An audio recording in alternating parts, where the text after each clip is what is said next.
Muito boa noite a todos, muito boa noite a todas. Nós estamos dando início a mais um Diálogo AMSUL. Hoje, trabalhando em cima do fato mais importante da América do Sul, ocorrido ontem, que foi o plebiscito sobre a nova Constituição chilena, onde houve uma vitória muito forte, muito expressiva, do rechaço a esse à nova Constituição. Hoje a gente está muito a quente, né? Ainda um pouco difícil, provavelmente, fazer algumas análises, mas a ideia hoje é conversar sobre esse fato, né? Sobre as implicações políticas que isso tem no Chile, mas também sobre o momento em que isso ocorre, onde ocorrem outras questões importantes na América do Sul, né? Onde a gente tem tido movimentos de várias ordens, movimentos, se pode chamar um pouco à esquerda, como a eleição do Petro na Colômbia, mas uma situação complicada, complexa na Argentina, onde a gente começa a ter um processo de fortalecimento e de ressurgimento, né, de uma direita mais feroz, né, nos diferentes países, onde a gente está vivendo um processo no Brasil também complexo. Então, a ideia é conversar um pouco sobre esse quadro político, né, tendo por origem a conversa, o evento acontecido no Chile ontem. Nós vamos, para essa conversa, né, ter duas exposições, uma do Paco, Júlio Héctor Marim, que é um associado do Instituto AMSUL, que está, nesse momento, em Santiago. Ele foi da assessoria de Relações Internacionais da Presidência da República no tempo do Lula, da presidência do Lula. E teremos também uma exposição do Diego Araya. Diego Araya é chileno, é primeiro secretário da Embaixada do Chile no Brasil. Temos, nos honrando com suas presenças, a Mônica Xavier, que foi senadora no Uruguai, né, o Marcos Fonseca, que é um diplomata brasileiro que está chegando agora no Paraguai, em Assunção. Temos gente de várias partes do Brasil. Então, eu queria passar para o Vicente fazer a abertura dos nossos trabalhos. Antes disso, queria solicitar a todas as pessoas que nos assistem pelo YouTube que se inscrevam em nosso canal e que deem seu like, né, e também coloquem o sininho para serem avisados ou avisadas das nossas próximas atividades. Vicente, com você, por favor, para dar início aos trabalhos. Obrigado, Granado. Muito boa noite a todas e todos. Um agradecimento especial ao Paco e ao Daniel, e também uma saudação especial à nossa querida companheira Mônica, né? Apenas para contextualizar, né, nós somos um pequeno centro de pensamento estratégico formado por quadros políticos que exerceram funções de governo nas diferentes esferas aqui da Federação Brasileira, tanto no nível federal, nível estadual e nível municipal, né? E também contamos nos nossos quadros com acadêmicos, né, e também gestores públicos. E, portanto, é uma pequena agregação, mas com muita experiência, com muito acúmulo. E isto nos levou a assumir um compromisso de tentar fazer reflexões que possa dialogar não só com o tempo curto, né, com a conjuntura, mas com o tempo médio também. E, portanto, a questão de desenvolver uma reflexão de caráter estratégico, assim, que possamos perceber os movimentos não só na conjuntura, mas além da conjuntura, né? E, portanto, todas as questões conjunturais que abordamos têm esse significado. Trazer uma reflexão primeira sobre o referendo no Chile, né? Nós rompemos um protocolo assim, entre aspas, da OMS, que diz que com os grandes traumas eu tenho de dar um diagnóstico em 72 horas. Né? Então, a gente já está se antecipando, mas como a velocidade do tempo, né, pode nos ajudar, então a gente, evidentemente, que nós temos consciência que estamos iniciando um diálogo, né? Um diálogo que vai ser alimentado por grandes análises, né, dos atores, dos analistas, dos cientistas políticos e assim por diante. Mas nós achamos importante, né? Primeiro porque nós, aqui do Instituto, nós participamos muito, né, desse processo, não só diretamente através do PACO, mas pelo acompanhamento. Né? E nós temos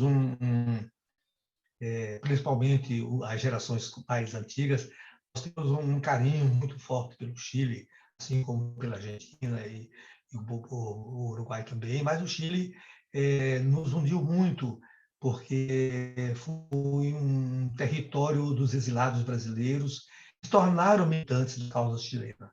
Né? E, portanto, nós compartilhamos, inclusive, daquele momento importante, histórico e trágico, né?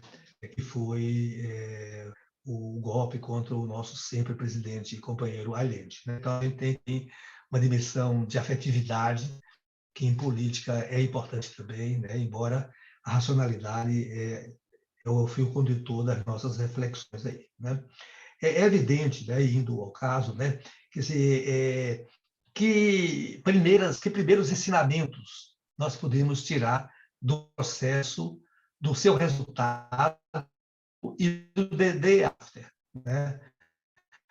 Porque uma coisa importante, né, pelo menos uma observação nossa de fora, é que os atores que protagonizam nesse processo já futuro. Né? Que futuro é esse? O que vai significar? Aí não temos, né? Tanto que todos aqueles que se consideram, que se consideraram ou se consideram vitoriosos e aqueles derrotados, todos, né, dialogaram com o futuro, quer dizer, com o dia depois. Então, a gente queria entender um pouco, né, o movimento desses atores. Né? Depois, também, a gente é importante, se vocês pudessem nos ajudar, que entre os vencedores tem vencedores e perdedores. Né? Às vezes a gente põe no mesmo guarda-chuva vencedores, mas vencedores que são no meio caminho, perdedores, se vocês pudessem. Né? E depois também, além das lógicas e do processo eleitoral, né, que agendas foram vitoriosas e que agendas foram derrotadas. E se essas vitórias e essas derrotas elas são conjunturais ou são estruturais. Né? Já tem vários comentários abordando que um conjunto de temas da proposta da Constituição não forma a maioria e tudo. Enfim, são essas interações primeiras, né, que nós gostaríamos de agradecendo, né, a contribuição do Paco e do Daniel. Diego, eu falei você várias vezes, Daniel, é Diego, desculpe, é que eu tenho uma motorite aqui, que era um hábito do velho político brasileiro progressista aí. Eu devolvo ao grande a condição dos trabalhos, né, e uma boa sessão para todos nós. É muito importante, eu acho, os comentários do conjunto dos participantes. Né? Obrigado. Muito obrigado, Vicente. Bom, damos então início às falas. Eu vou pedir, então, para que o Paco, o Júlio, faça a primeira fala, porque, como ele está em Santiago, né, e teve participação direta na campanha do Apruebo, que ele faça, então, a fala inicial, logo na sequência a gente passa para o Diego. Liga seu microfone, por favor, Júlio. Bueno, buenas noches Diego, buenas noches Laís, que te vi aí que llegaste, muito bom.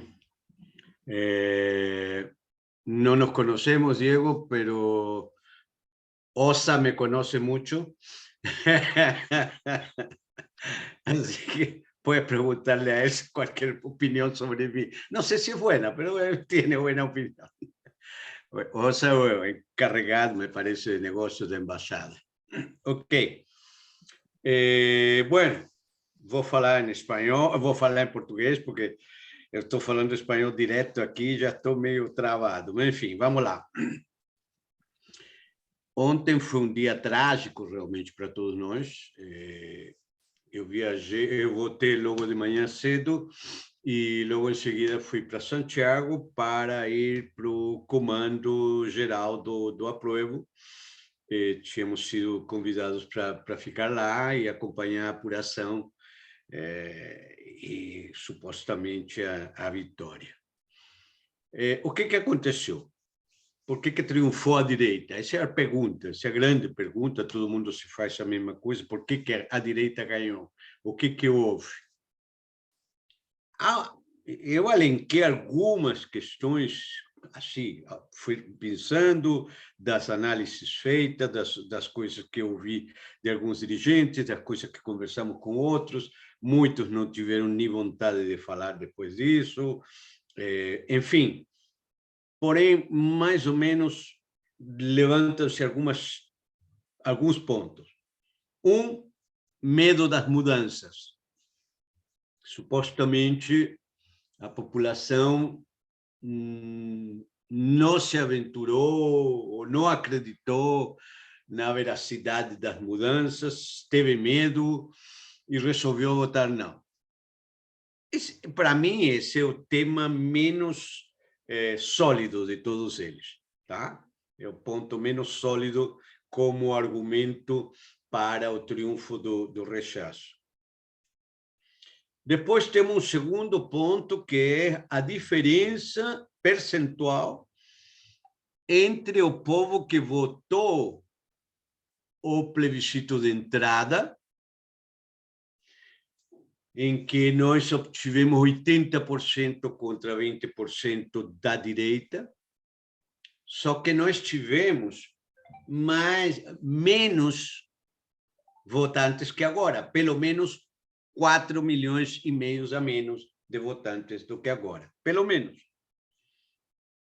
Então, nós tivemos 80% dessa votação, desse número de pessoas. Só que agora se incorporaram uma quantidade de mais de 4 milhões de votantes que foram obrigatoriamente a votar, porque a multa era altíssima, muito alta, 175 mil pesos, uma multa muito alta para quem não votasse. Então, há uma rebeldia em cima do fato da obrigatoriedade. Me obrigaram a votar, tá, não sei o quê. Pá, rechaço. Esse é um percentual que vai se agregando. E que o pessoal não contabilizou. Todo mundo falava daquela grande votação, daquele grande expoente percentual que nós tivemos, tanto no plebiscito de entrada, quanto na composição da Constituinte, e que não se refletia agora. Claro, não se refletia agora, porque nesse momento tínhamos 4 milhões a menos de eleitores, e que não eram obrigados a votar. Então, isso pesa consideravelmente numa população que é obrigada a votar, né? Que tem que ir lá por obrigação. Depois disso, temos os detalhes um pouco mais profundos, que são as críticas políticas com relação a vou colocar aspas, por favor, não são minhas palavras, tá?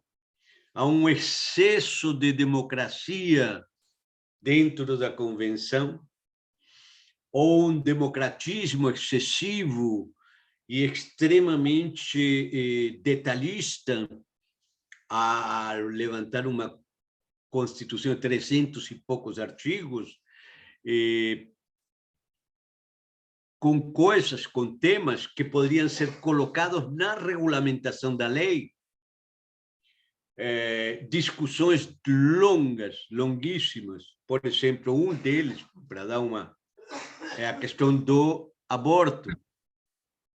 Era tema que cabia perfeitamente na questão do gênero, da mulher e tudo isso, porém, não era necessária especificar a palavra aborto, porque isto poderia estar dentro da regulamentação da lei, mas os detalhes, o purismo perseguido por alguns constituintes foi muito grande e foi criando, ajudando a criar todo celeuma, todo discurso básico para os meios de comunicação criarem o terror.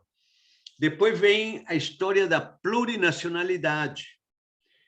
País, aliás, o Chile é o segundo país, são 2 países da América que não reconhecem a sua origem, não reconhecem isso, não figura em nenhum momento dentro e há muito tempo, não figura em nenhum momento a questão de direitos indígenas.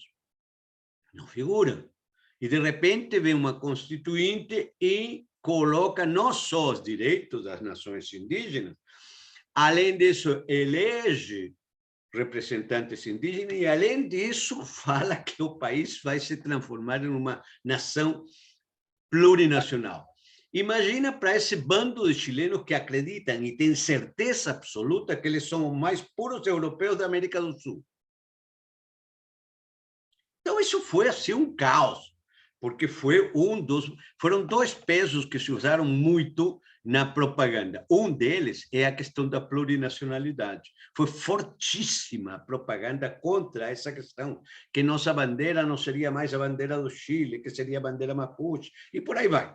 Então, terror atrás de terror, por esse excesso de detalhismo que possivelmente foi dado na Constituinte.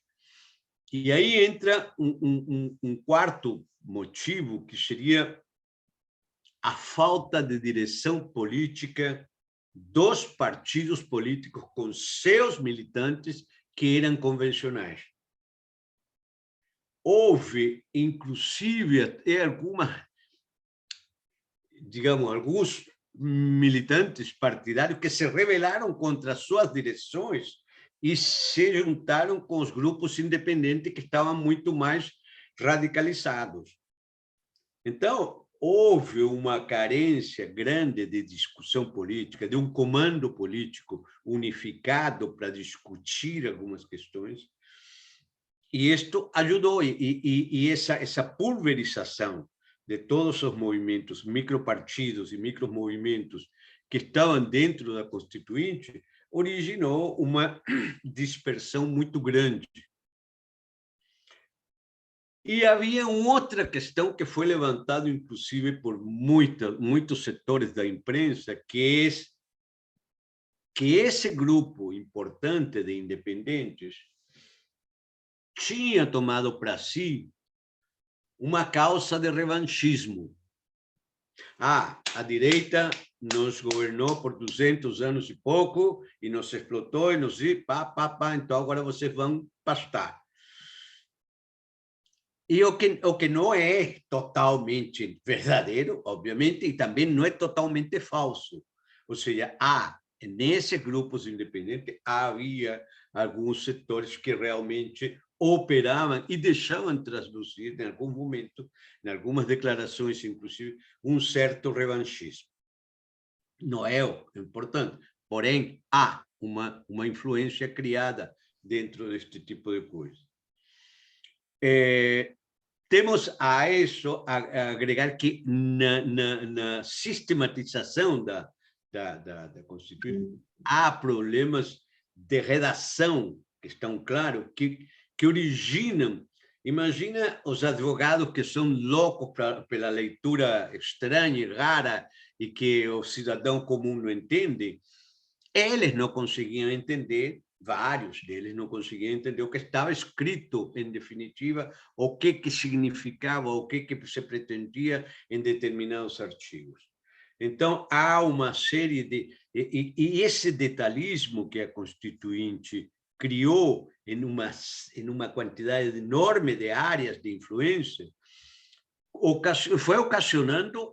Isso foi matéria fundamental para que a imprensa se consolidasse em uma campanha com artigos e coisas importantes e com temas que foram destacando para bater e golpear firme. A imprensa, isso não preciso nem explicá-lo, porque isso foi feito no Brasil, a imprensa brasileira falou contra a Constituinte chilena, toda a imprensa chilena da empresarial fez isso, se dedicaram a isso e juntaram a isso uma campanha contra o Boric. E envolveram o Boric como sendo uma parte exatamente similar à Constituinte. Ou seja, a imprensa se deu responsabilidade ao Boric com relação à derrota, e não há como você encontrar formas ou termos em que diga que o Boric é culpado ou que tem alguma responsabilidade nesta questão. Ele não tem. Muito pelo contrário, ele destaca, antes do processo concluir, ele destaca o que está para acontecer. E ele já prepara, com suas falas, prepara o país para o que pode ser uma derrota. Então, a perspicácia dele com relação ao momento político, para mim, está claríssima, está clara, não há dúvida. Porém, ele deixa claro, primeiro no discurso que ele fez, no dia ontem, ele deixa claro qual foi a situação que nos levou a ter que ter esse processo, esse momento. Ele disse, não podemos ignorar, ou seja, nós vamos continuar, vamos partir, vamos fazer. E a definição é clara, haverá um trabalho para que, brevemente, se inicie o processo novamente de uma nova Constituinte. Qual vai ser, como vai ser, de que forma será? As discussões estão rolando. Há diversas questões. Obviamente, a direita interpreta de uma forma e deseja de uma forma. Ela quer que o Congresso faça o papel constituinte, né, como de costume. Porém, há uma pressão por parte dos partidos de esquerda, que ontem à noite já se pronunciavam sobre isso, dizendo de que haverá um trabalho para que um novo processo constitucional se mantenha. Porém, deixando já uma coisa absolutamente clara, pelo menos os dirigentes da esquerda com os quais eu tive o contato ontem, é que a forma paritária dessa Constituinte deve permanecer. Ou seja, esse é um tema que não se abre mão, o que já é um avanço. Tá? Dizer que continuará sendo paritária já é uma coisa muito importante.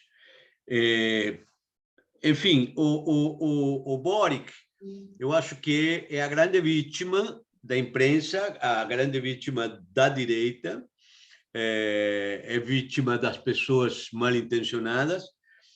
O camarada está fazendo o seu papel, acho que da melhor forma possível. Ele tem se pronunciado e tem saído bem.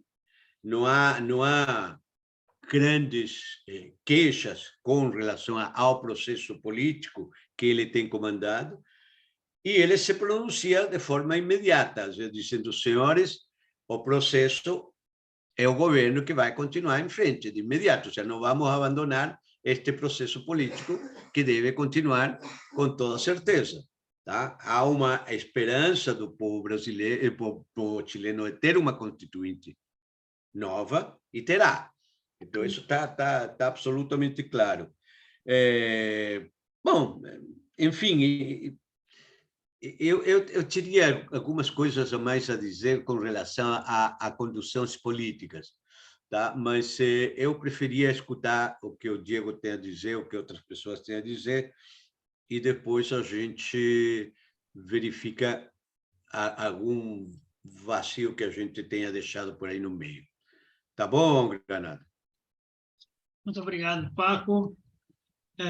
Passo, então, agora para o Diego Araia. Diego, com você, por favor, liga seu microfone. Aí tá ligado já.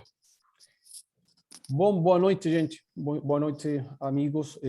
Obrigado, muito obrigado pelo convite para participar desta conversa franca entre um grupo de pessoas que têm interesse nos acontecimentos lá no Chile. Agradeço muito o interesse de vocês em meu país.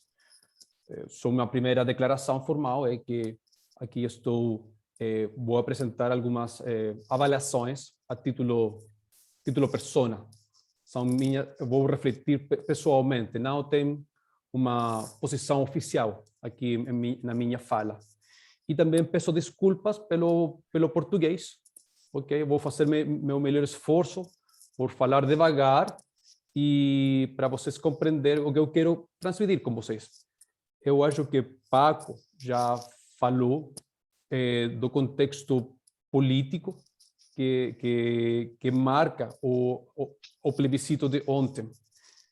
Para aproveitar melhor o tempo, eu gostaria de refletir sobre alguns aspectos institucionais, ok? E alguns fatos, dados duros para compartilhar com vocês, e aí vocês mesmos vão fazer sua própria avaliação. Um primeiro fato, e isso para compreender uma coisa, em 2019, quando aconteceu o estallido social, outubro de 2019, a mídia, a opinião pública falou, a gente não lo vimos venir.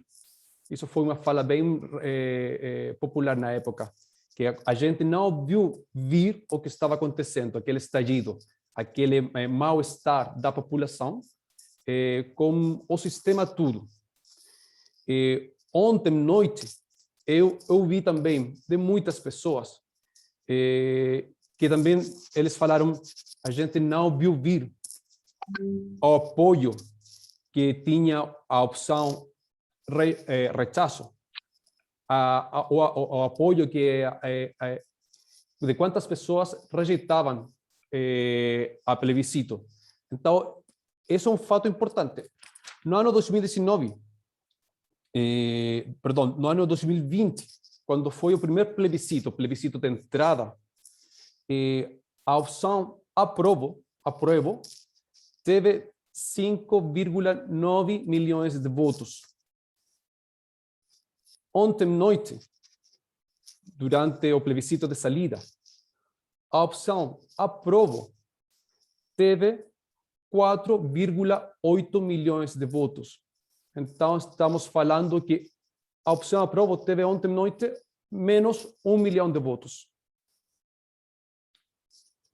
Na outra vereda, acontece que a opção rejeito, no plebiscito de entrada no ano 2020, teve 1,6 milhões de votos.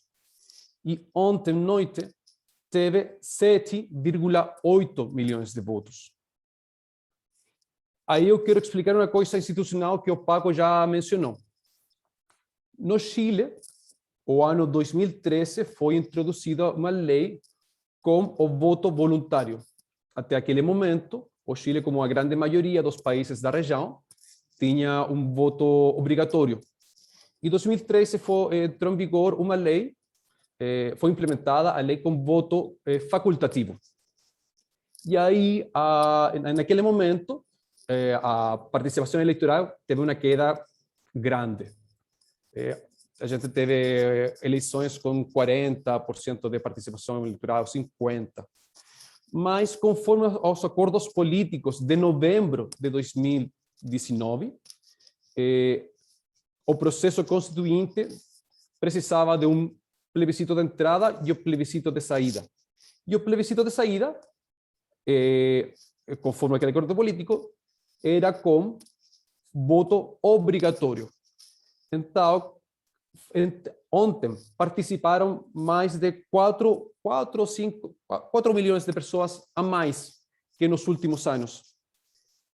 E que a gente percebe, aí, avaliando os dados, é que aquele votante novo, aquele votante que não participou das eleições na última década, ontem entrou e optou pela opção rechaço. Esse é um dado que eu quero compartilhar com vocês, que é importante. A opção rechaço teve um triunfo em todas as regiões do país. Ok? E se a gente começa a fazer uma avaliação social, a gente vai ver que os mais pobres rejeitaram mais o projeto da Constituinte que os mais ricos. A gente vai ver também que também cidades com população ou bairros com população evangélica também rejeitaram mais que outros bairros. Inclusive também o interior do país, o campo, a gente fala, como aqui se falaria o caipira, okay? A população caipira, rural, o Guaso, em regiões como Ñuble, a opção para rejeitar a proposta teve assim um índice maior. Isso, a gente, para entender aqueles dados, tem que contextualizar, certo? O país, o Chile, teve um estallido social e conforme a um acordo político de novembro de 2019, iniciou o país tentou uma saída institucional. E aquela saída institucional, bom, teve aquela constituinte e com os erros e acertos que o Paco falou. Uma coisa que eu gostaria também para compartilhar com vocês é a composição etária do atual governo, ou da política do país. Mais que do governo, da política do país. Porque vocês vão ver, inclusive, esquerda e direita tem muita lideranças jovens. E isso também tem em algumas deles se anclaram em políticas identitárias, que é uma grande discussão, não só no Chile, mas também em outros países do mundo. No Chile é muito forte o movimento feminista, é muito forte. Eu acho que poucos países no mundo têm um movimento feminista forte assim como temos no Chile. Temos uma grande presença das diversidades sexuais,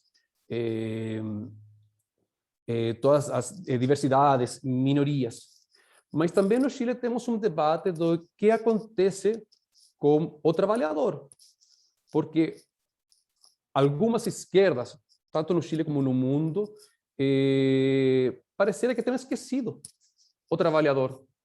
Qual é a proposta dos partidos para o motorista de aplicativo?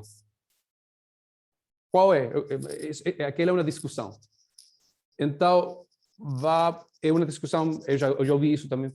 Vamos ter um governo para grandes maiorias ou para muitas minorias para construir uma maioria? O governo bom, está propondo, vai propor um diálogo com os diferentes atores, os diferentes partidos políticos de direita e esquerda. O presidente Boric, como vocês conhecem, é um presidente jovem, 37 anos, se não me engano. Mas também as lideranças de um partido clássico da direita do Chile, como o UDI, também é um cara jovem, de 37, 40 anos. E aí, na minha avaliação pessoal, eu gostaria também de ter uma maior integração de outras gerações. O Frente Amplio chileno teve uma irrupção, teve uma irrupção, eu estou procurando as palavras precisas, Bom, a concertação sempre foi a centro-esquerda do Chile que governou, e uma crítica que tem recebido é que a concertação não fez um trabalho para se autorreproduzir, certo? Os quadros jovens ficavam esquecidos. Conforme a nossa trajetória política do Chile, a gente teve aquele movimento estudantil do ano 2006, teve um movimento estudantil forte no ano 2011. Aquelas lideranças são aquelas que agora estão no governo. Mas tem uma faixa etária, que é aquela que tem 50 anos, que eram os jovens da concertação, que não tiveram a oportunidade para governar, mas que agora são mais velhos que o Frente Amplo. E aquela é também uma discussão que vai ocorrer no país. Porque o governo também está procurando um diálogo amplo com diferentes atores e também com os autores da antiga concertação. Quais são os cenários? Bom, o governo pode tentar um diálogo mais amplo para o centro ou manter a base de apoio de Apruebo Dignidade. Aí não gostaria de fazer ciência ficção, ok? Só gostaria de apresentar para vocês os dados.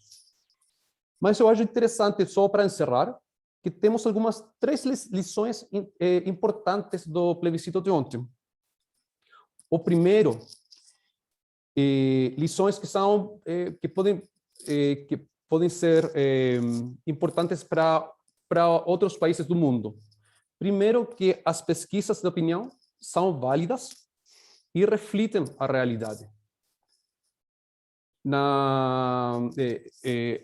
No Chile, durante muito tempo, a gente teve problemas com os estudos, com as pesquisas, que erravam muito, mas ultimamente estão dando certo. Então, a gente tem que, não sei se acreditar, mas na avaliação política, considerar o dado duro, o dado das pesquisas. Uma segunda lição é que, na América Latina, aquele que está no governo, é difícil manter o apoio. A gente vê em outros países da região, na Argentina, certo? No Uruguai, Peru, agora Colômbia, Chile mesmo, certo? Aquele que está no governo paga o custo de governar. E porque a população tem um mal-estar. Não percebe, e isso é uma coisa transversal nas sociedades latino-americanas, tem uma avaliação negativa da qualidade de vida. E aí acontece o seguinte, que o cenário econômico do Chile 2019 é distinto agora. Agora, Chile tem indicadores, por causa principalmente da pandemia, tem uma inflação de 13%, uma taxa Selic, similar a Selic, de 9,7%, desemprego 7,8%, que são dados econômicos que a população não tem hábito de ter aqueles números. Então, agora, uma preocupação maior no país é a situação econômica, derivada da pandemia, também a criminalidade e o futuro do país. Eu não gostaria de tomar mais tempo de vocês, só queria apresentar aqueles fatos para refletir conjuntamente. Obrigado.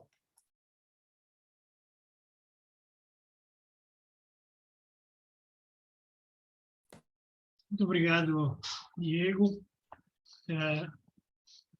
Essas 2 falas foram falas muito importantes para a gente entender nuances do processo que está ocorrendo no Chile. Eu vou abrir agora para debate e vou pedir que as pessoas que queiram intervir, que se inscrevam, preferencialmente, levantando a mão ali embaixo na tela, onde está reações, reactions, né? coloque, levante a mão e a gente vai anotando e passando adiante. Já tem uma pessoa inscrita. Michelazzo, com você, por favor.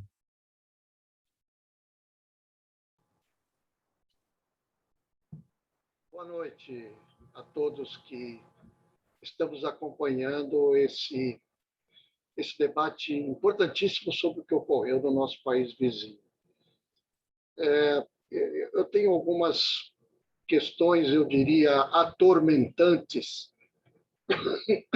que me surgiram após o tomar conhecimento do resultado do plebiscito de ontem. A primeira pergunta que eu gostaria de formular aos nossos palestrantes é: em que medida esse resultado, com a vitória do rechaço, em que medida isso pode enfraquecer politicamente o governo do Boric, considerando que é muito recente a vitória eleitoral que ele teve, depois de toda uma história recente do Chile que a gente conhece, né? que teve a gestão da direita, de uma das direitas mais perversas que apareceram na América Latina. Em especial, em relação a essa pergunta, eu reforço perguntando o seguinte, principalmente com o eleitorado do Boric, que influência que a vitória do rechaço de ontem pode estar impactando, pode estar causando nos eleitores particulares do Boric. Em segundo lugar, ou em segundo lugar, não, a segunda pergunta, que essa é que me atormenta mais, considerando um pouco o que a gente tem observado nos últimos anos na América Latina, com essa ascensão da direita, a minha pergunta é: a derrota do Apruebo ontem pode abrir um espaço político para o engendramento de um novo golpe político no Chile?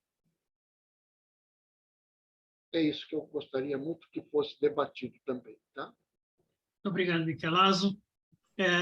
Ricardo Gutermann.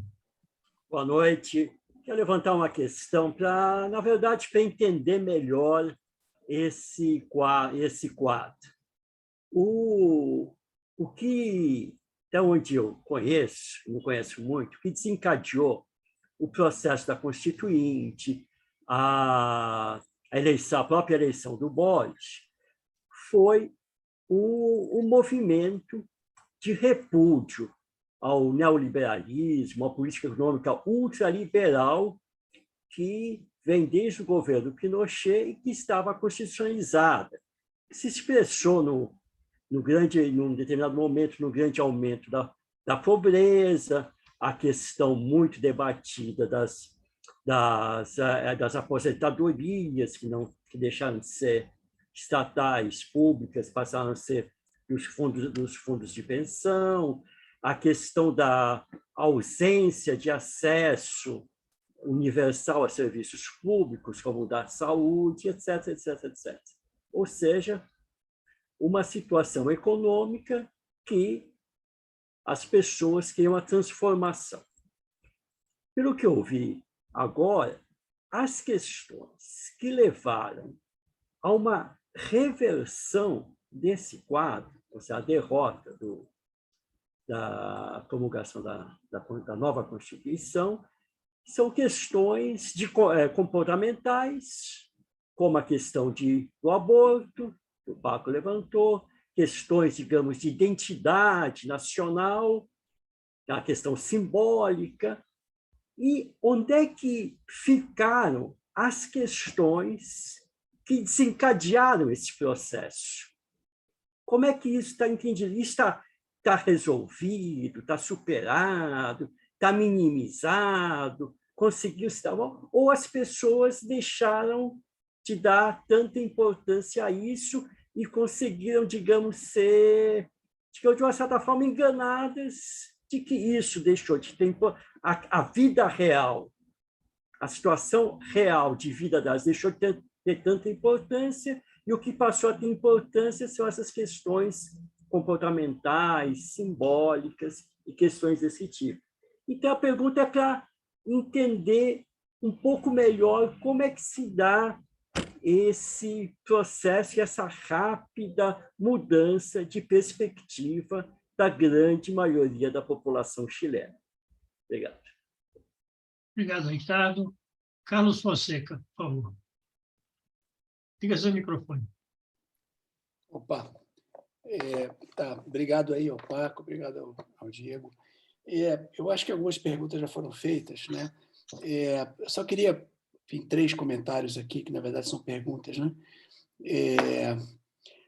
Primeiro, eu não podia deixar de fazer, enfim, achei que valia a pena fazer uma analogia aqui, já que a gente está falando de constituinte, com a nossa, né? Embora tenha sido muito anterior. E aí, uma coisa que me ocorreu é que, fazendo uma analogia entre a nossa Constituinte de 88 e essa Constituinte agora, a gente tem uma situação em que, nessa Constituinte chilena, você tem aí uma nova geração política, né, que é a geração que surge com o estaído, como disse o Diego, que na verdade são vários, né, mas que é uma nova geração política, talvez menos ou com pouca experiência, né, porque e enquanto que, no caso nosso, né, quem fez a nossa Constituição lá em 88 eram políticos bastante experientes, né?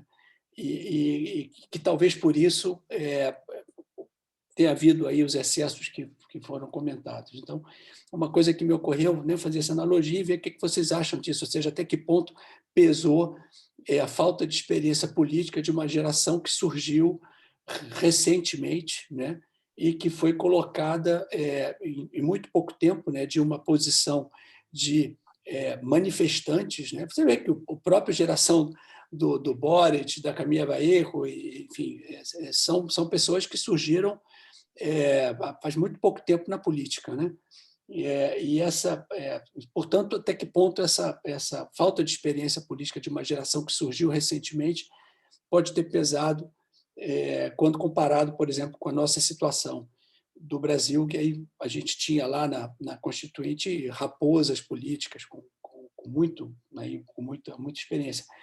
Uma pergunta que eu tenho para fazer também, o Paco comentou amplamente, aí, eu acho que foi muito interessante essa questão da plurinacionalidade, mas eu queria saber se, além disso, houve, na sua opinião,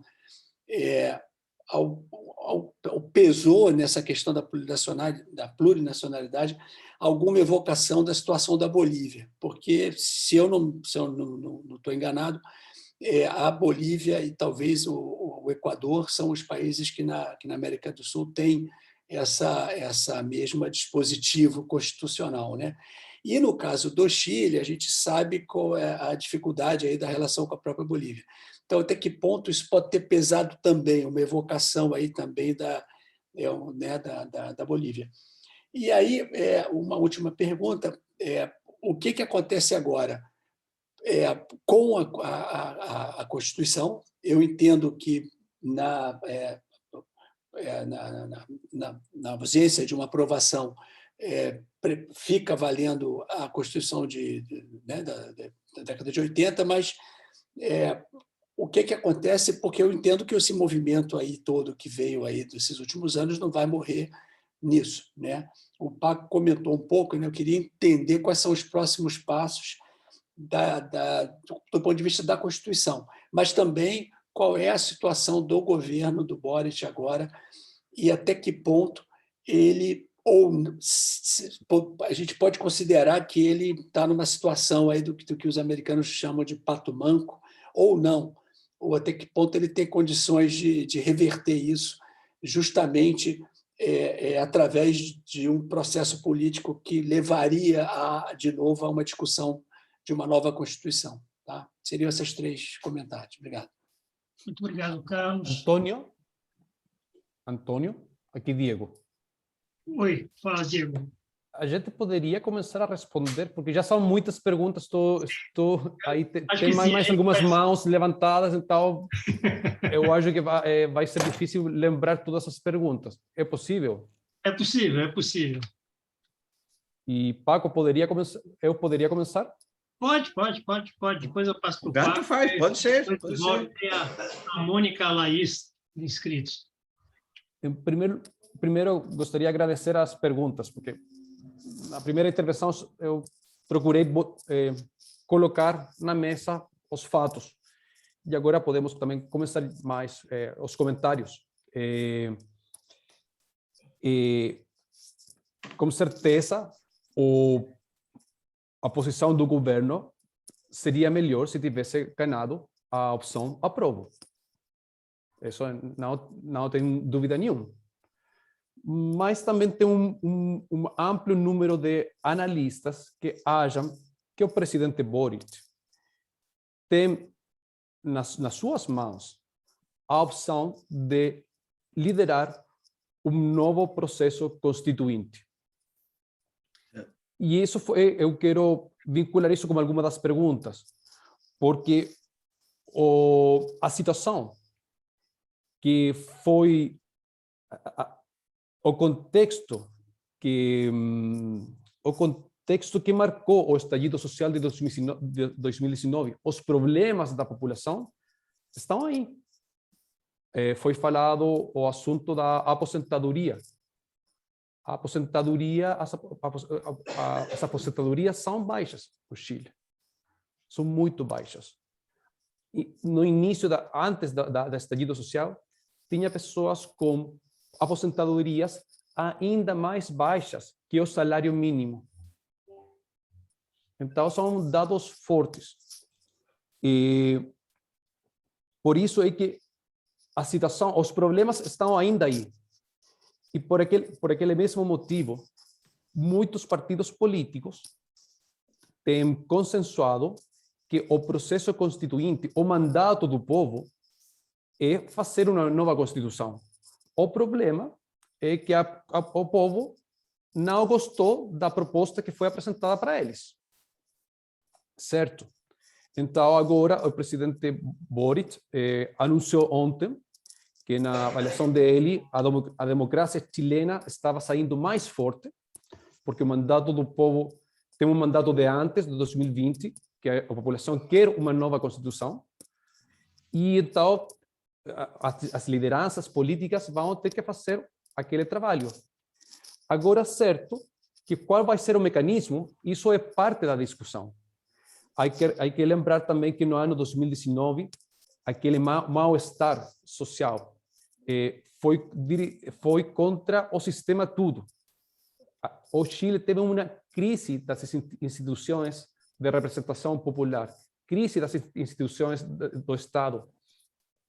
Então, quando foi eleita a Convenção Constituinte, uma grande maioria, um número importante dos constituintes foram dos movimentos de independentes. E isso gerou um problema na dinâmica da negociação da Constituinte. Um dos grupos mais grandes foi a lista do povo, a lista do povo, que tinha um monte de constituintes. E foram saindo um tras outro. E ficou um movimento enfraquecido. Em Brasília, aqui em Brasília, vocês têm um bosque dos constituintes, certo? Lembrando a história da Constituinte que marcou o processo da redemocratização do Brasil. Infelizmente, o Chile não teve no início da redemocratização um momento constituinte. Estamos chegando tarde, 3 décadas naquele processo. E cada vez que eu passava por aí, pensava, será que a população vai gostar dos constituintes? Será que no final do processo a cidade vai criar um bosque para os constituintes chilenos? Eu atualmente tenho a certeza que não. A Constituinte começou com uma aprovação muito superior. E o ponto de inflexão foi maio passado. Aí foi quando já a rejeição ao trabalho da Constituinte aumentou e a aprovação teve uma queda. O Paco falou das formas daquele trabalho. E aí tem um contraste entre o trabalho que foi feito no Brasil, na Constituinte brasileira, e o que foi feito no Chile agora. A população tem uma avaliação negativa do que foi feito no Chile. Não sei se estou lembrando todas as perguntas. Há só mais uma coisa, uma avaliação pessoal. Tem elementos da economia neoliberal no Chile.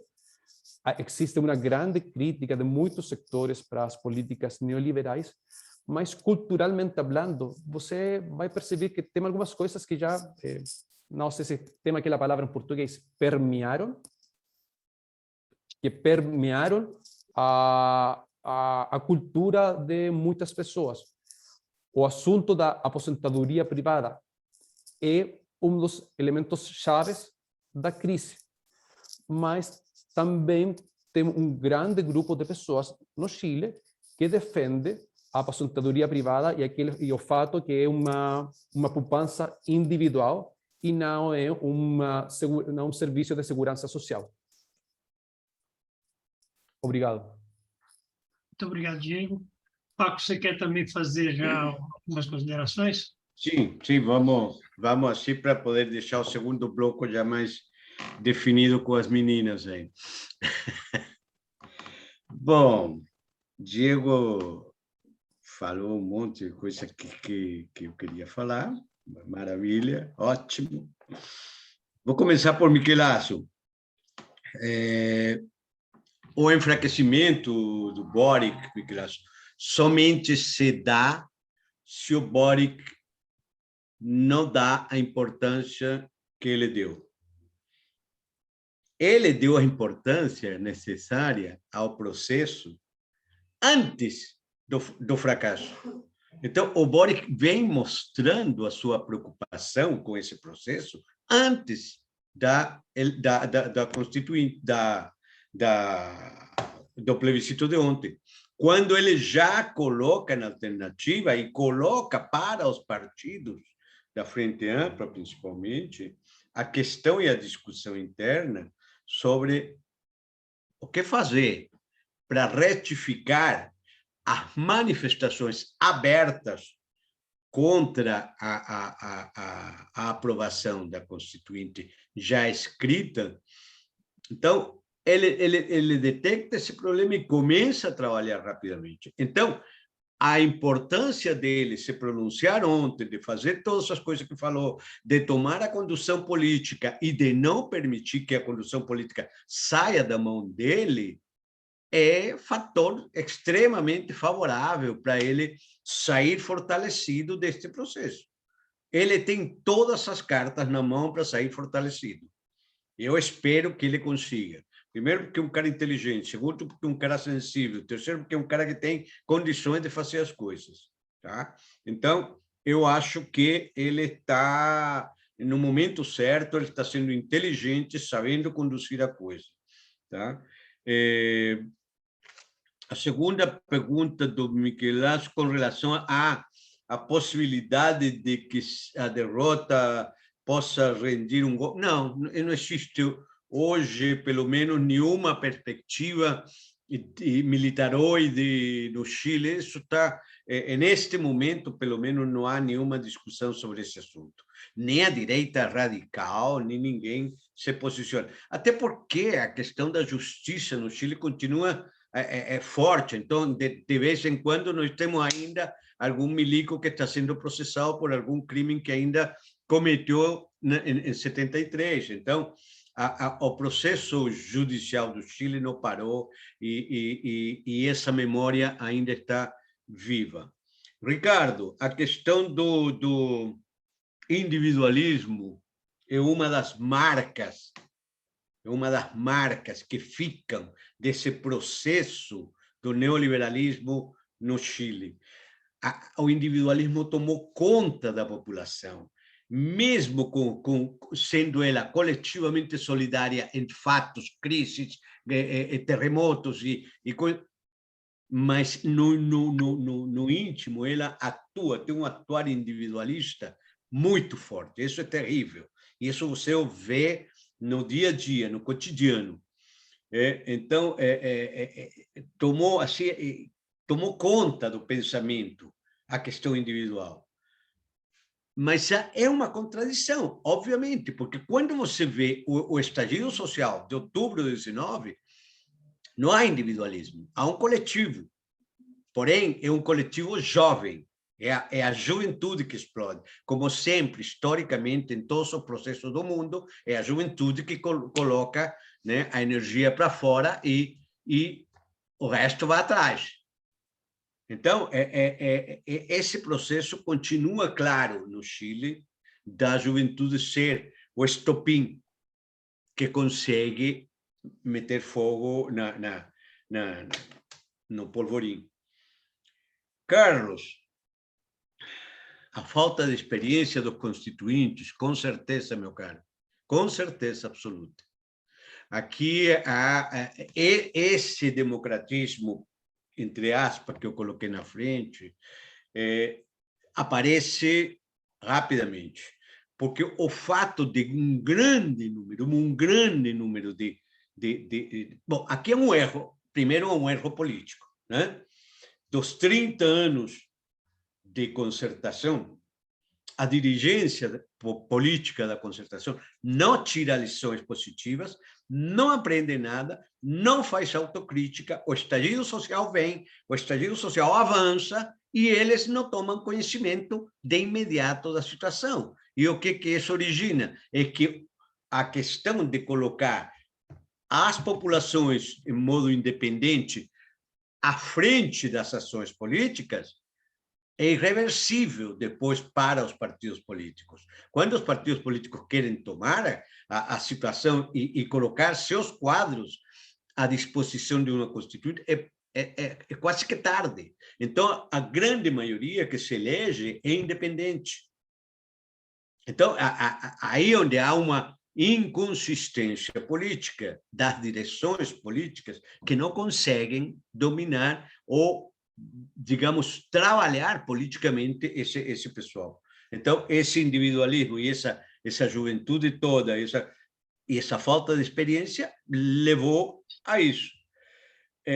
A questão dos plurinacionais, de ser uma sociedade... Veja só, o Chile, eu digo que me desculpe, mas se eu sou chileno, eu posso falar com tranquilidade, o chileno é xenófobo. Tá? O chileno, desde criancinha, aprende a discriminar os bolivianos, por exemplo. Aprende a discriminar os peruanos. O chileno tem uma xenofobia muito forte. A questão tanto é que quando você criticava uma criança, a primeira coisa, você está se comportando como índio. Se dá para entender na posição cultural em que o chileno se coloca em relação ao resto da América. É isso. Nós somos iguais, somos diferentes. Então, portanto, de repente, eles colocaram no colo o tema de plurinacionalidade. Olha, vocês têm uma origem indígena, é um choque. E diante de um choque, rechaço. É por aí. Então, é isso. Aí você colocou a questão do Boric como última pergunta, Carlos.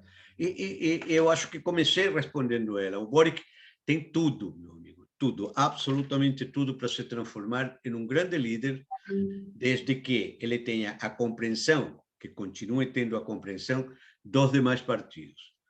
Eu tive a oportunidade de ter algumas reuniões políticas com membros da frente, de Convergência Social e de outros grupos da Frente Ampla, e te digo, há uma necessidade desse povo aprender, estudar. A primeira, te digo, com honestidade, a primeira pergunta que me fizeram, assim, de cara, dirigentes, hein? Como que vocês fizeram quando foram para o governo? Não queremos cometer o mesmo erro. Ou seja, mandar todos os quadros importantes para o governo e o partido ficar sem quadros para fazer a consciência crítica que um partido tem que ter. Eles têm essa preocupação. Nós discutimos, falamos. enfim, mas isso existe, isso é forte. E isso então, tem que crescer, eles têm que ter essa força de poder crescer sem descuidar o governo e sem descuidar a militância política e da população, a discussão social com a população, a discussão de classe com a população. Isso é extremamente importante. É isso, gente. Vamos lá, Granado. Muito obrigado, Paco. Então, agora para a segunda rodada. Mônica Xavier, com você, por favor. Liga seu microfone. Bueno, yo voy a hablar pausado, pero en español. Puedo entender, pero me cuesta hablar el portuñol. Creo que fueron muy buenas las dos exposiciones y muy completas de todas las ventanas que se pueden ir abriendo para el análisis de esta derrota que estaba anunciada, pero no por el margen en que ocurrió. Y creo que eso es lo que más duele, lo que más nos preocupa, porque yo creo que el presidente Boric puede llegar a ponerse al frente de un nuevo proceso constituyente. Pero ayer que escuché hasta altas horas de la noche a la derecha, bueno, a todos los políticos, pero en particular me llamó la atención la derecha queriéndose hacer la buena, la amplia, la responsable, excesivamente, y tratando de decir, hay extremistas. De nuestro lado no hay extremistas, dicen los de derecha, y si los hay, no van a incidir. Ahora, del otro lado hay extremistas, y creo que del otro lado era toda la constituyente prácticamente. Entonces, la responsabilidad vuelve al Parlamento, donde muchos de ellos, y los que tienen más experiencia, no solo de la izquierda y del progresismo, sino también de la derecha, que son los que en 30 años no pudieron cambiar la Constitución.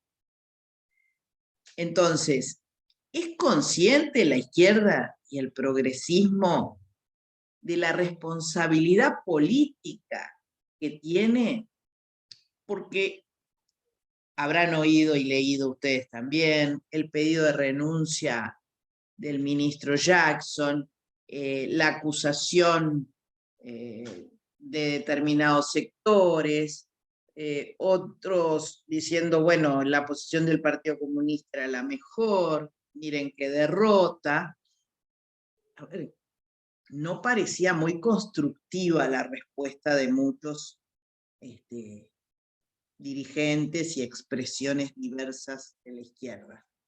Entonces, si esa izquierda diversa no tiene los puntos de coincidencia muy firmes, el presidente Boric va a estar más debilitado aún y va a tener que transar con la derecha y con aquellos que, proveniendo de la centro izquierda, se pusieron en el rechazo, que fueron los primeros que salieron a hablar en el día de ayer.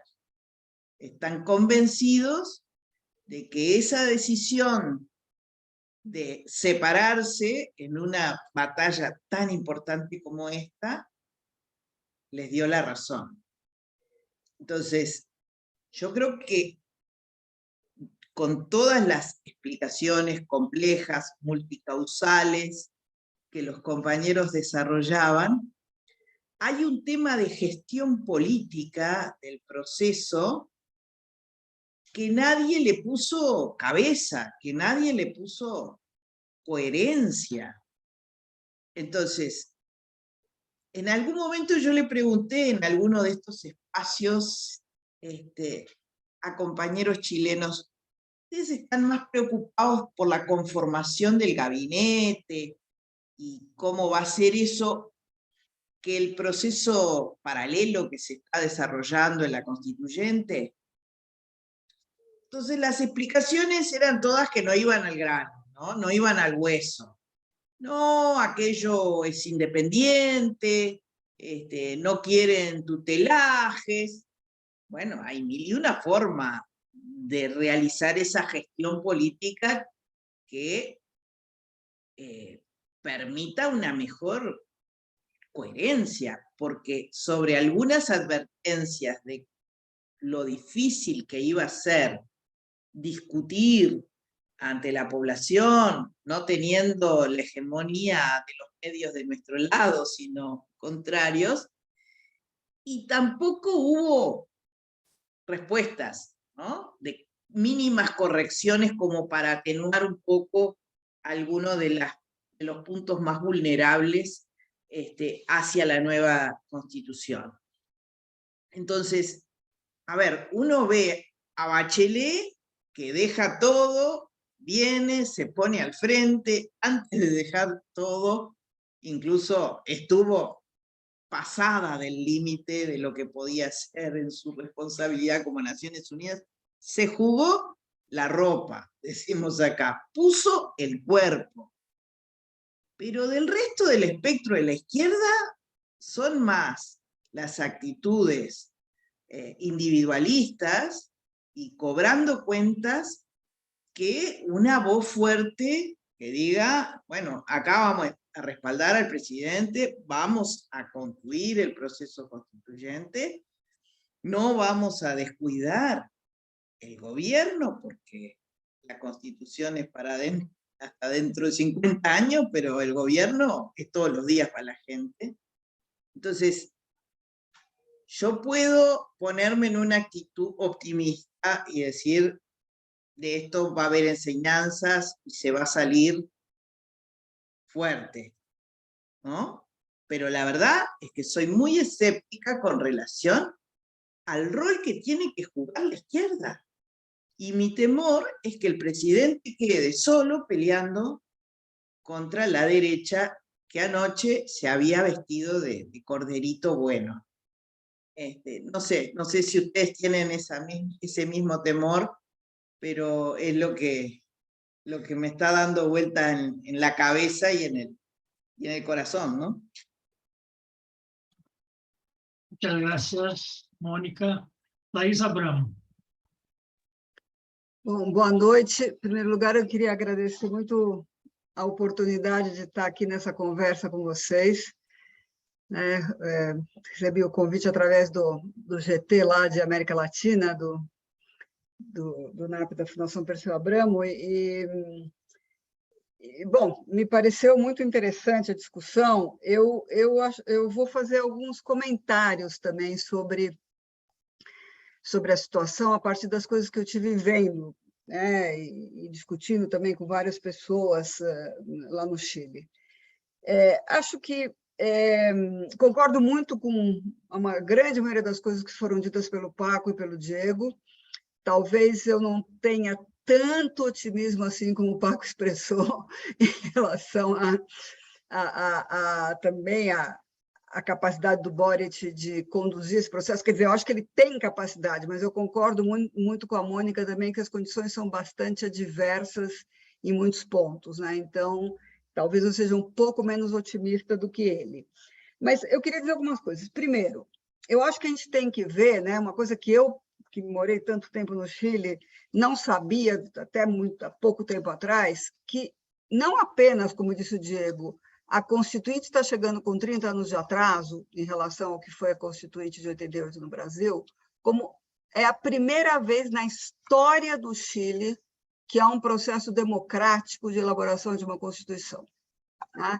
Eu acho que isso é uma coisa muito incrível, realmente isso mostra até mesmo a Constituição de 25, que é a anterior, a de 80, ela é uma Constituição com um conteúdo bastante avançado, mas que não foi elaborada através de um processo democrático de participação cidadã, etc. Então, isso acho que coloca mais luzes sobre a importância desse processo, né? E é o problemático que foi esse resultado de ontem. A outra coisa que eu acho que a gente não pode dizer, do meu modesto ponto de vista, que o voto no apruebo, no rechaço, foi um voto de direita. eu acho que foi mais do que isso, porque foi um voto transversal. Quer dizer, é impressionante, não apenas, como a Mônica falou, se veía venir, mas não nessa magnitude.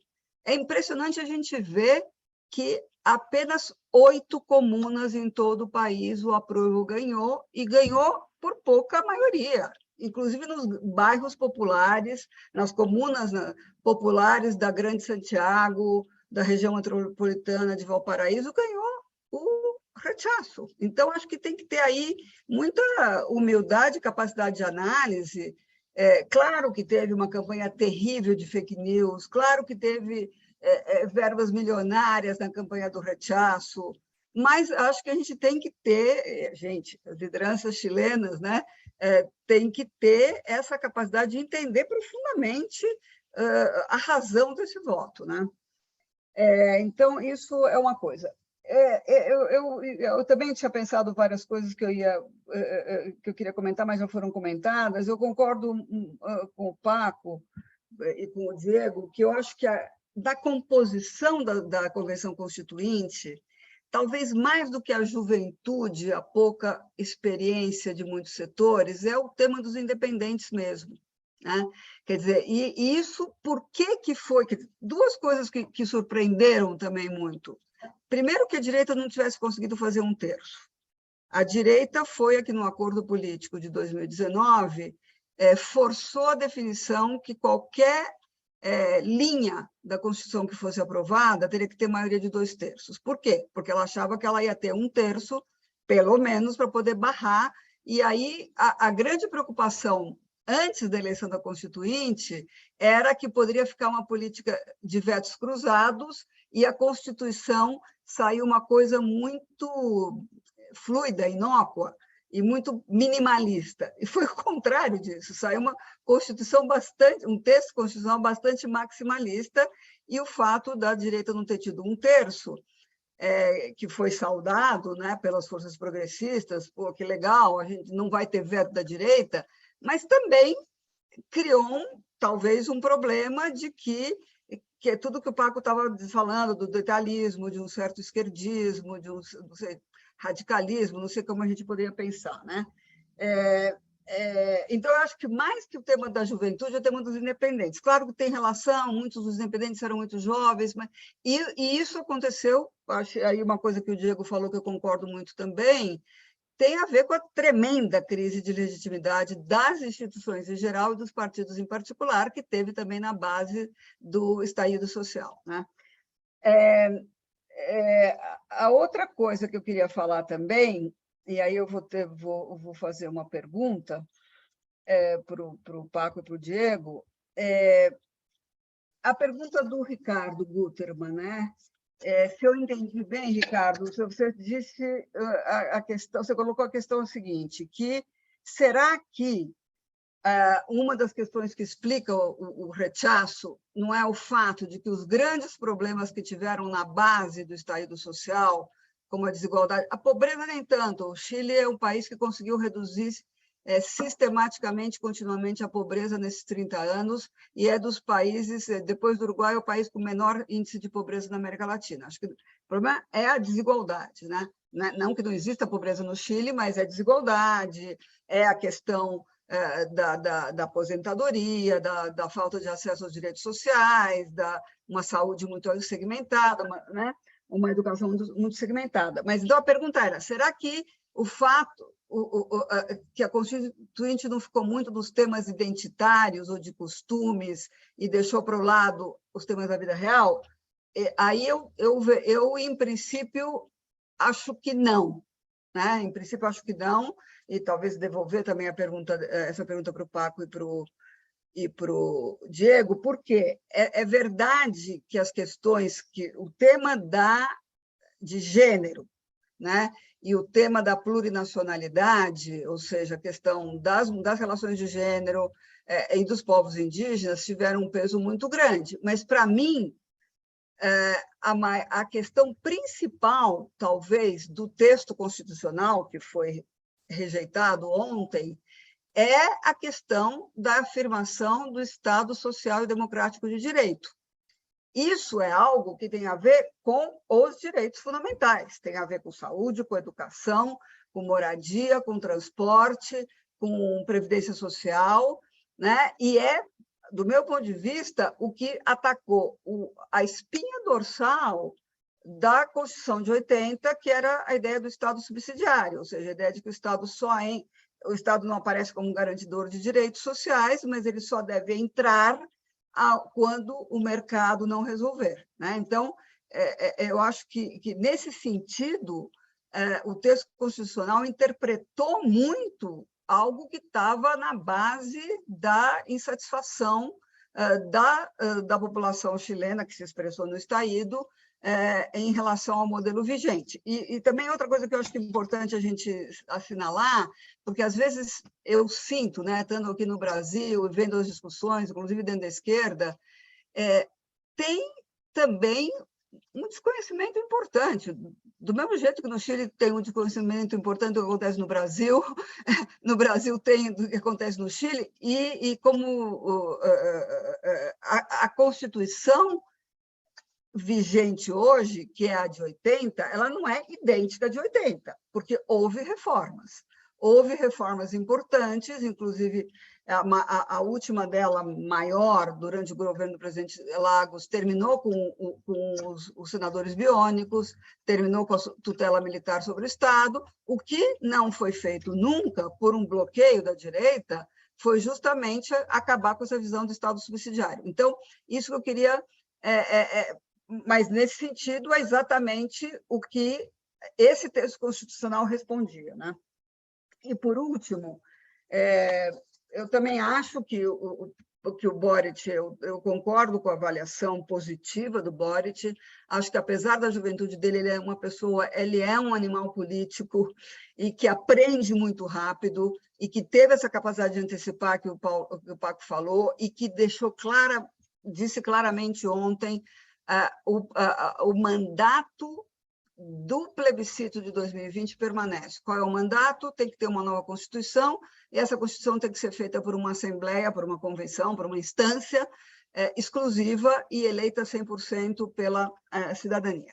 Então, claro, em que medida ele vai conseguir e como é que ele vai ter que lidar com o Congresso, que é um Congresso que tem um certo empate político, é bem complexo, inclusive considerando que essa parte da centro-esquerda ou do centro, que foi parte da concertação, se bandeou para o lado do rechaço, e com essa visão de que, né, muito... eu acho que é uma tarefa super complexa e difícil, mas eu acho que ele está no caminho certo, pelo menos, e o documento dos partidos que são aliança, né, que são a aliança que sustenta o Boric, que é uma parte... o PC e a Frente Ampla, a outra parte é o que está sendo chamado de socialismo democrático, que é o Partido Socialista, que é uma parte do PPD, etc., manifestaram um apoio, né, nessa mesma posição. Mas aí qual é a minha pergunta? Conversando também com amigos chilenos nesses dias, a impressão de muitos deles é que uma parte que pode ser, inclusive, majoritária da direita, excluindo o Partido Radical, né? O Partido Republicano, que é o do Cast, que é a extrema-direita, uma parte majoritária da direita estaria, inclusive, com a ideia de que a Constituição de 80 caducou, ou seja, que ela não é mais capaz de responder à complexidade da situação chilena hoje, depois de tudo que aconteceu, do Estaído, da própria discussão da Constituinte, porque se a discussão, esses 3 anos depois do Estaído, que foi a pandemia, mas foi a discussão constituinte, se ela despertou temores, e aí eu concordo que o tema da plurinacionalidade talvez seja o mais complicado deles, né? Ela também provocou um movimento de discussão muito grande na sociedade. Então, tem certos temas, como a paridade de gênero, ou pelo menos o avanço da agenda de gênero que houve no país, que é meio difícil voltar para trás. Então, na minha opinião, a minha pergunta seria essa, se vocês concordam com essa ideia de que a Constituição de 80, pelo menos política e culturalmente, estaria caducada, quer dizer, estaria praticamente, não sei se morta, mas que haveria realmente uma possibilidade de que amplos setores da direita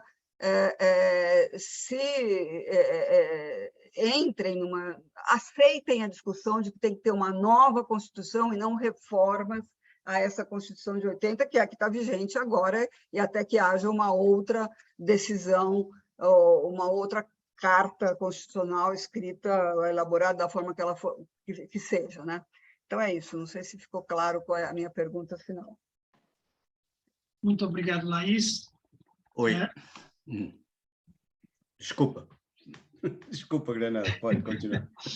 Não, porque não tem mais ninguém inscrito e eu vou devolver já para vocês dois. Tem uma observação no chat do Marcelo Seráfico, que acho que vale a pena ler.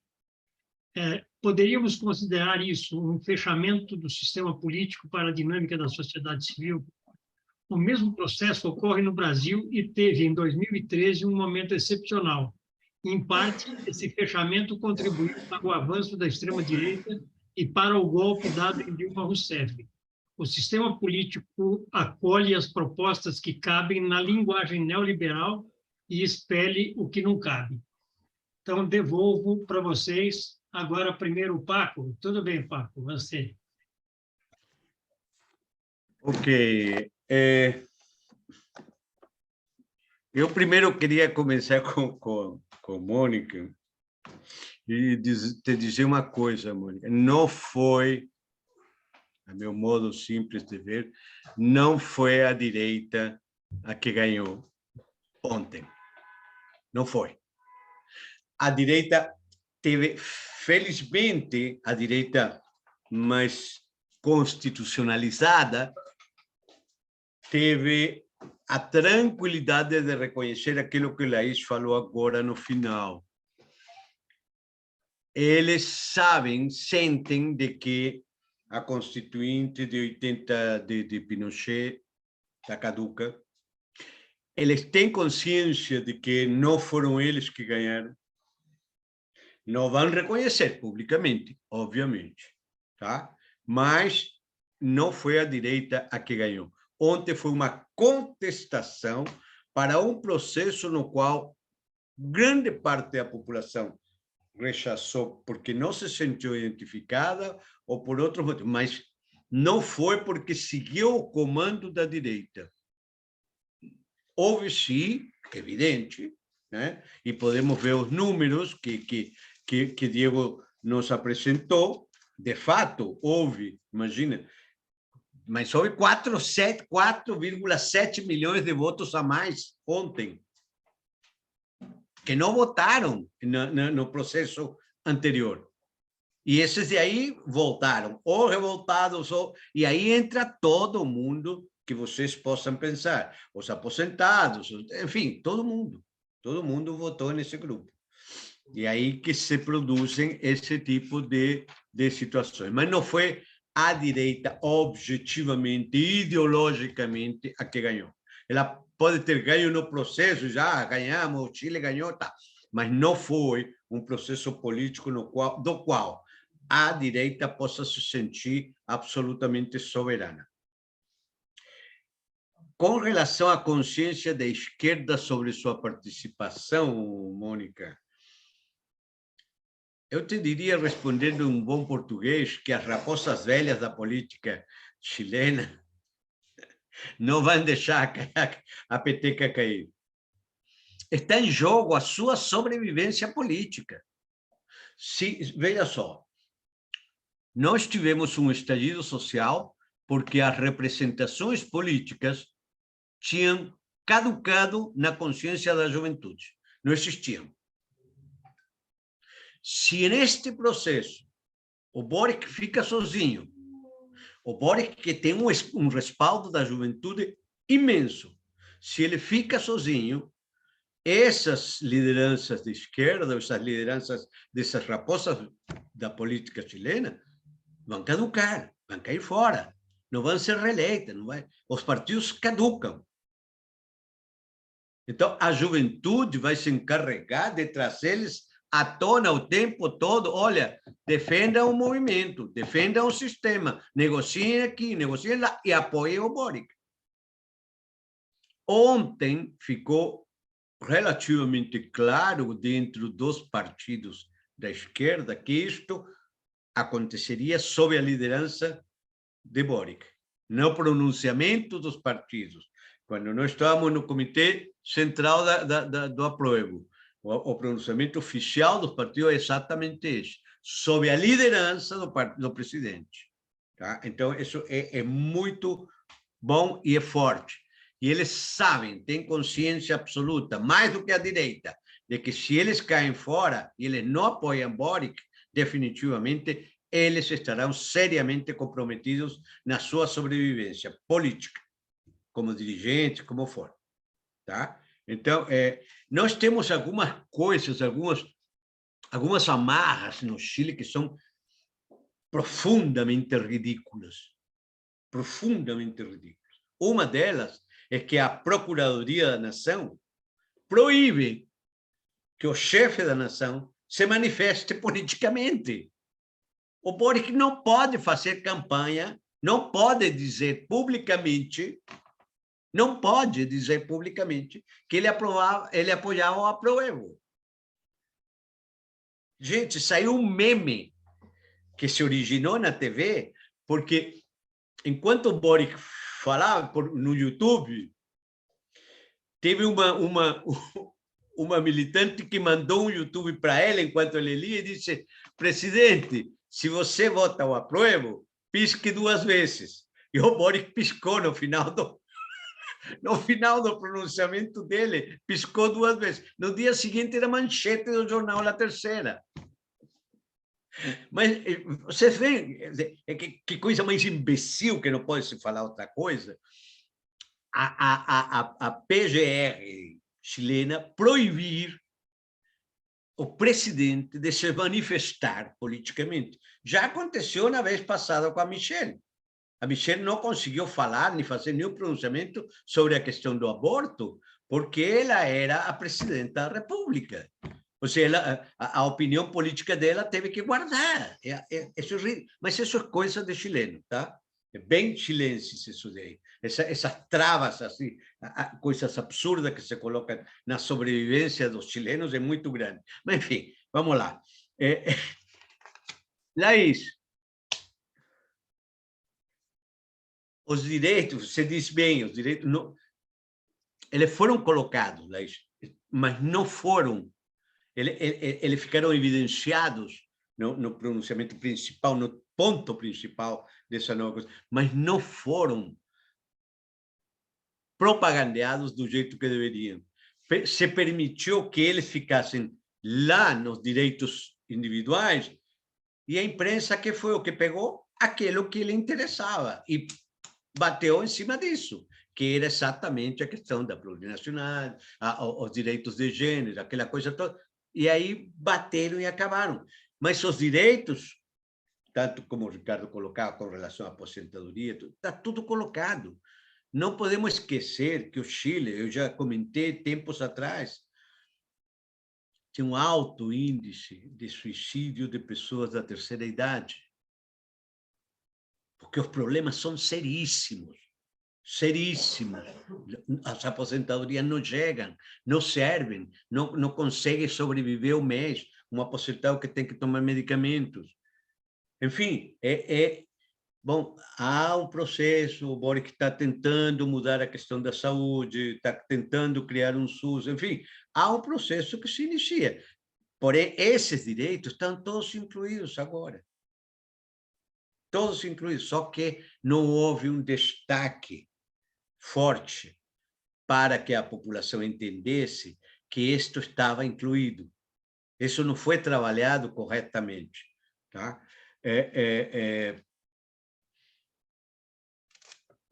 Aquela história de que a direita, esta ideia de que, com a ideia de que a Constituição de 80 caiu mesmo. Né? Isso você escutava, sentia de dirigentes novos e não tão novos, inclusive de alguns oportunistas, tá? De alguns oportunistas da direita, da centro-direita ou da centro-esquerda, os famosos amarelos que apareceram aí agora, um grupo novo da centro-esquerda que se autoqualificaram como amarelos, não sei se de vergonha do que, mas porque eles foram os grandes traíras do movimento, mas eles manifestaram sua posição. E eles têm consciência que também, ou eles agora admitem que todo o discurso que eles fizeram de eu rechaço para aprovar, rechaço para mudar, é válido. Ou seja, não podemos esquecer que a propaganda deles foi rechaço, porém inclusiva, com relação a, sim, temos que mudar. E as declarações unânimes dos expoentes da dirigência da direita ontem foram que o povo manifestou realmente uma vontade de mudar.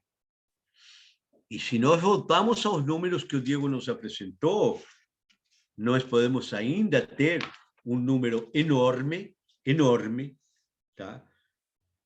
De aproximadamente 10 milhões ou 8 milhões de pessoas que ainda querem o câmbio, querem mudanças. E essa juventude que ontem não ganhou, porém é a que está toda sexta-feira na Praça da Dignidade fazendo protestos, vai continuar. Não podemos esquecer que esse povo vai estar aí diuturnamente cobrando. Vocês se comprometeram a fazer alguma coisa nova. O Boric se comprometeu a iniciar o processo que Laís anunciou agora. Esse é o processo. Tá?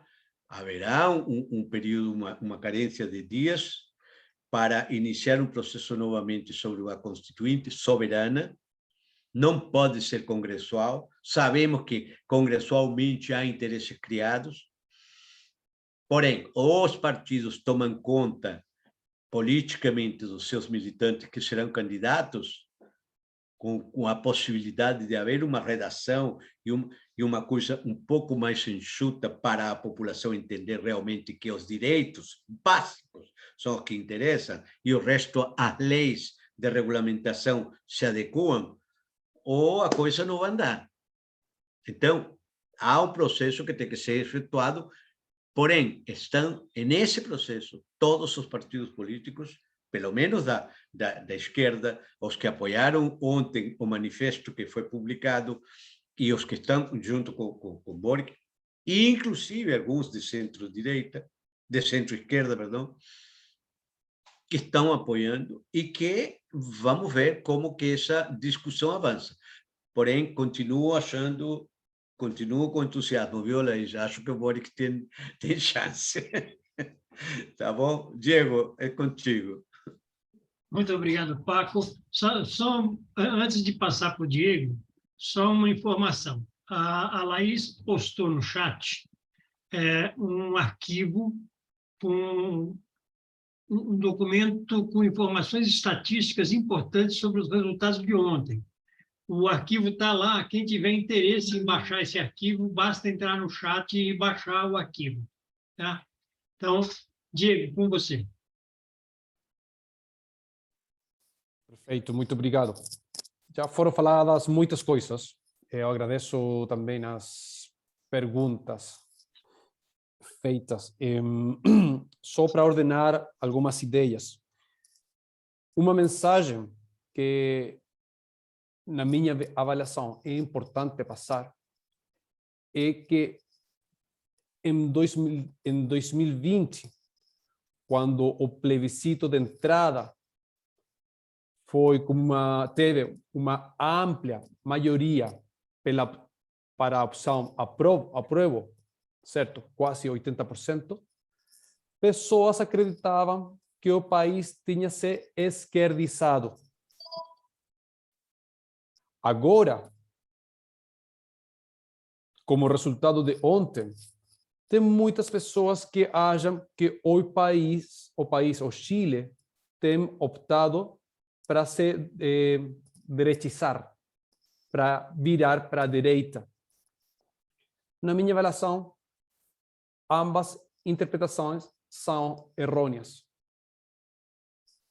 Tem pessoal em 2020 que votou para aprovar o início do processo constituinte, que eram direita, conservadores, mas que avaliavam que era preciso ter uma nova Constituição.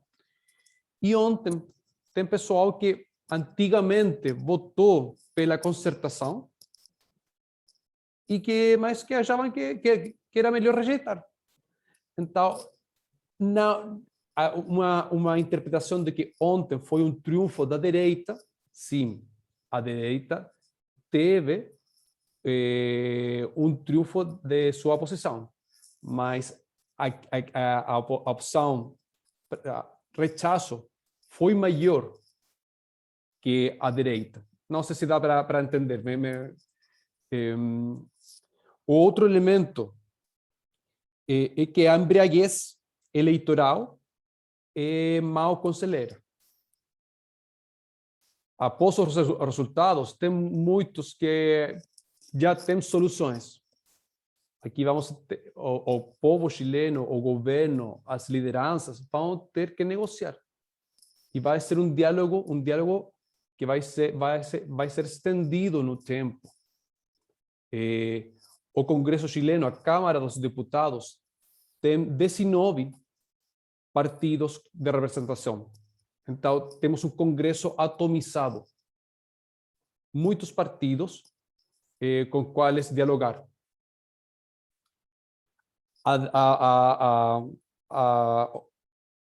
A viagem, a negociação vai ser muito estendida no tempo, ou vai ser estendida no tempo, vai ser fácil não.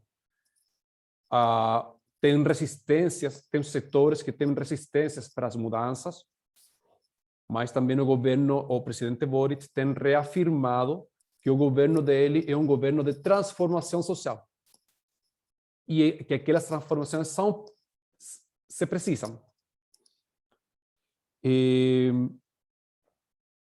Sim, como falou Laís, efetivamente, não é só chegar tarde 30 anos para ter uma Constituição democrática. A de ontem era a primeira oportunidade de ter uma Constituição feita em democracia. Isso é uma mudança da história no país grande. Mas como foi também falado por Paco,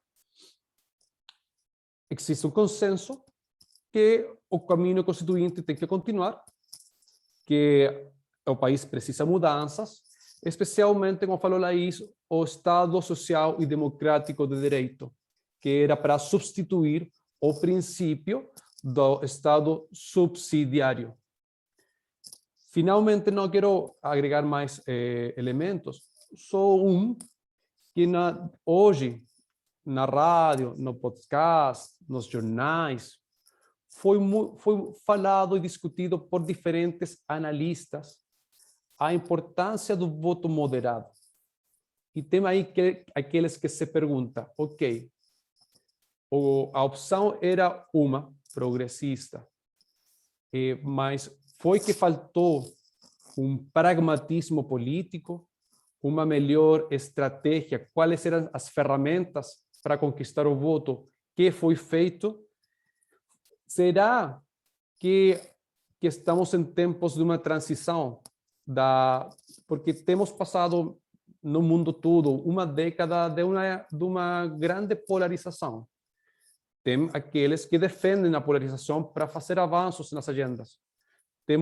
Hoje eu li alguns que estavam falando, será que uma moderação da linguagem atrai aquele voto meio, aquele swing vote que é necessário para ganhar as eleições? São só elementos, eu não tenho respostas. Eu tenho as mesmas dúvidas que vocês.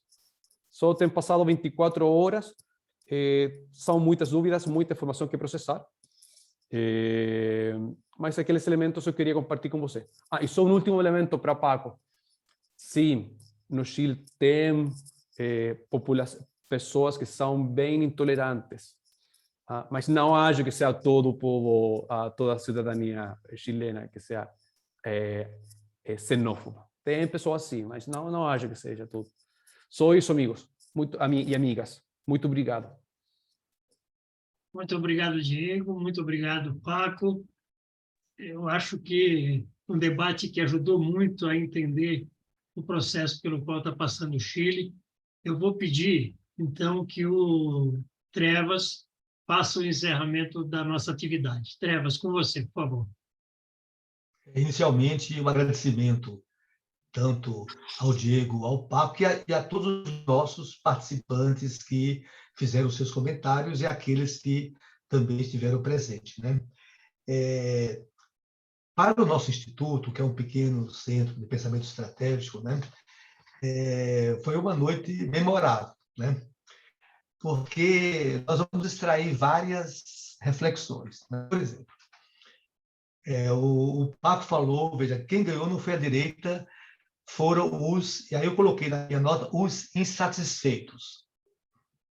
Ora, o ponto, viu, foi o que eu li assim da sua fala, viu, Paco, né? Ora, o ponto de partida do processo constituinte, quem ganhou, os insatisfeitos. Né? E no término, você entende, do processo, os insatisfeitos. Né?